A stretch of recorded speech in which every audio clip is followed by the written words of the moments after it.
by Roberta Rampton and Timothy Gardner. Washington President Donald Trump will use fast-growing supplies of U.S. natural gas as a political tool when he meets in Warsaw on Thursday with leaders of a dozen countries that are captive to Russia for their energy needs. In recent years, Moscow has cut off gas shipments during pricing disputes with neighboring countries in winter months. Exports from the United States would help reduce their dependence on Russia.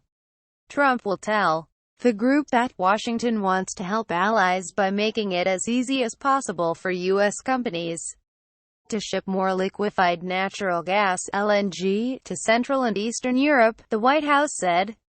Trump will attend the Three Seas Summit, so named because several of its members surround the Adriatic, Baltic and Black Seas, before the group of 20 leading economies meet in Germany, where he is slated to meet Russian President Vladimir Putin for the first time.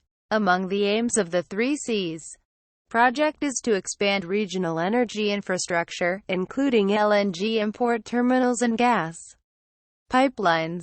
Members of the initiative include Poland, Austria, Hungary and Russian neighbors Latvia and Estonia. Trump's presence will give the project a lift, said James Jones, a former NATO Supreme Allied commander. Increased U.S. gas exports to the region would help weaken the impact of Russia using energy as a weapon or bargaining chip, said Jones. I think the United States can show itself as a benevolent country by exporting energy and by helping countries that don't have adequate supplies become more self-sufficient and less dependent, and less threatened, he said. Trump's Russia policy is still taking shape, a process made awkward by investigations into intelligence findings that Russia tried to meddle in the 2016 U.S. presidential race. Russia denies the allegations and Trump says his team did not collude with Moscow. Lawmakers in Trump's Republican Party, many of whom want to see him take a hard line on Russia because of its interference in the election and in crises in Ukraine and Syria, support using gas exports for political leverage. It undermines the strategies of Putin and other strongmen who are trying to use the light switch as an element of strategic offense, said Senator Cory Gardner, a Republican from Colorado who is on the Senate Foreign Relations Committee. The Kremlin relies on oil and gas revenue to finance the state budget, so taking market share would hurt Moscow. In many ways, the LNG exports by the U.S. is the most threatening U.S. policy to Russia, said Michal Baranovsky, director of the Warsaw office of think tank the German Marshall Fund. Competitive arena. The U.S. is expected to become the world's third largest exporter of LNG in 2020, just 4 years after starting up its first export terminal.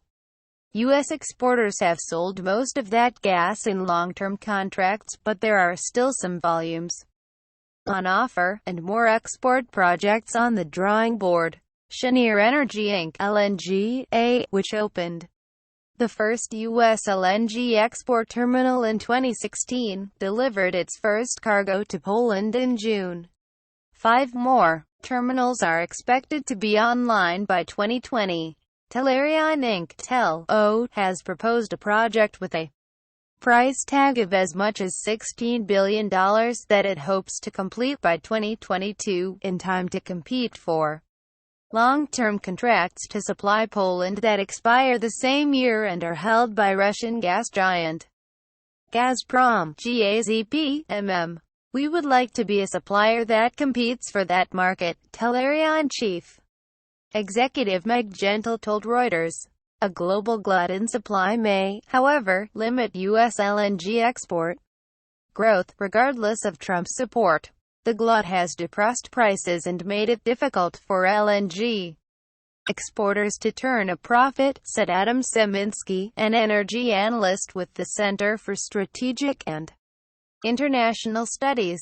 Russia has the advantage in Europe due to its proximity and pipeline connections. Europe is going to be the great competitive arena between Russian gas and LNG, said Daniel Yergin, the Pulitzer Prize-winning oil historian and vice chairman with IHS market analysis firm Nord Stream. Europeans will be watching to see whether Trump clarifies his administration's position on a new pipeline to pump Russian gas to Germany, known as Nord Stream 2. The U.S. Senate, in June, passed a package of sanctions on Russia, including provisions to penalize Western firms involved in the pipeline. The new sanctions have stalled in the House of Representatives. The U.S. State Department has lobbied against the pipeline as a potential supply choke point that would make Europe more vulnerable to disruptions. The threat of sanctions adds to tensions between Washington and Berlin. Germany's government supports the pipeline, and Trump's position on it is a concern for European diplomats. Additional reporting by Jan Pytalski in Washington, Alyssa DeCarbonell and Robert Jan Bartnik in Brussels, Agnieszka Barteczko in Warsaw, writing by Roberta Rampton, editing by Simon Webb and Margarita Choi.